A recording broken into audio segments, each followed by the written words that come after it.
Hello students, welcome back to our channel. TS EAMCET సంబంధించి students ఎవరైతే ఉన్నారో మీ అందరికీ ఒక గుడ్ న్యూస్ అనమాట. ఎవరికైతే 60,000, 70,000, 50,000 కావచ్చు, 40,000 ర్యాంకులు ఉన్నా సరే, ఎక్కువ ర్యాంకు మంచి కాలేజీలో సీట్ వస్తుందా రాదా అనుకుంటున్న వాళ్ళు ఎవరైతే ఉన్నారో మీరందరైతే ఏం టెన్షన్ తీసుకోవాల్సిన అవసరం లేదు. ఎందుకంటే మీ అందరికైతే ఒక గుడ్ న్యూస్ అనమాట. ఎవరికైతే 1,70,000, 1,80,000 ర్యాంక్ వచ్చినా సరే, మీ అందరికీ జస్ట్ క్వాలిఫై అయిన వాళ్ళు ఉంటారు చూసారా ఎంసెట్లో, వాళ్ళకైనా సరే మంచి గుడ్ న్యూస్ అనమాట ఇది. సీట్స్ విషయంలో వచ్చేసి సిఎస్సి సీట్స్ అయితే ఈసారి అయితే మళ్ళీ పెంచడం అయితే జరిగింది. అలానే మీకు కౌన్సిలింగ్స్లో ఈ మిస్టేక్స్ చేయకండి అనమాట.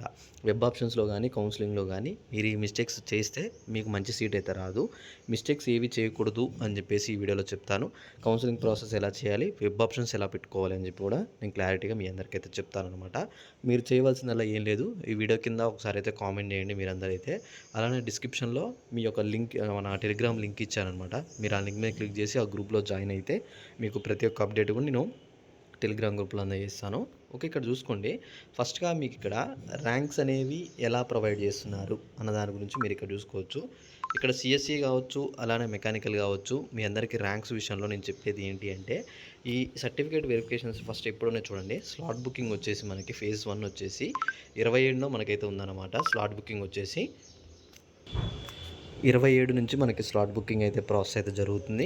అలానే 30 మనకి ఏదైతే 30వ తారీఖు వరకు మనకు 3 రోజుల్లో స్లాట్ బుకింగ్ అయితే చేసుకోవాలి. అంటే సర్టిఫికేట్ వెరిఫికేషన్ అనేది మీరు ఎక్కడ చేసుకోవాలనుకున్నారు, మీ దగ్గర పట్ల కాలేజ్ సెలెక్ట్ చేసుకొని మీరు ఎక్కడికి సర్టిఫికేట్ వెరిఫికేషన్కి అయితే వెళ్ళాల్సి ఉంటుంది.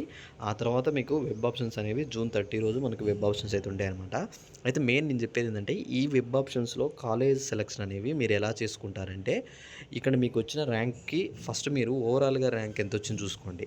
అలానే ఒక్కొక్క కాలేజీలో మీరు ఏ కాలేజ్ అయితే వెళ్ళాలనుకుంటున్నారో ఆ కాలేజీలో ఆ ర్యాంకుకి సీట్స్ ఉన్నాయో లేవో ఫస్ట్ అది చెక్ చేసుకోండి. ఓకే, ఆ సీట్స్ ఉంటే అప్పుడైతేనే మీరు ఆ కాలేజీని ఫస్ట్ ప్రయారిటీలో ఇవ్వండి. లేదు మీకు అర్థం కావట్లేదు అనుకుంటే మీరు ఏం చేస్తారంటే, టెలిగ్రామ్ గ్రూప్లో జాయిన్ అయ్యి నాకు అక్కడ మెసేజ్ చేయండి. మీ ర్యాంక్ ఎంతో చెప్తే మీరు ఆ కాలేజీలో సెలెక్ట్ చేసుకోవాలా వద్దా అని చెప్పేసి నేను చెప్తానమాట. ఓకే, మీ అందరికీ ఈ వీడియోలో ఇంకా ఎటువంటి డౌట్స్ ఉన్నా సరే తప్పకుండా వీడియో కింద కామెంట్ చేసి ఈ వీడియోని మీ ఫ్రెండ్స్కి అయితే షేర్ చేసేయండి.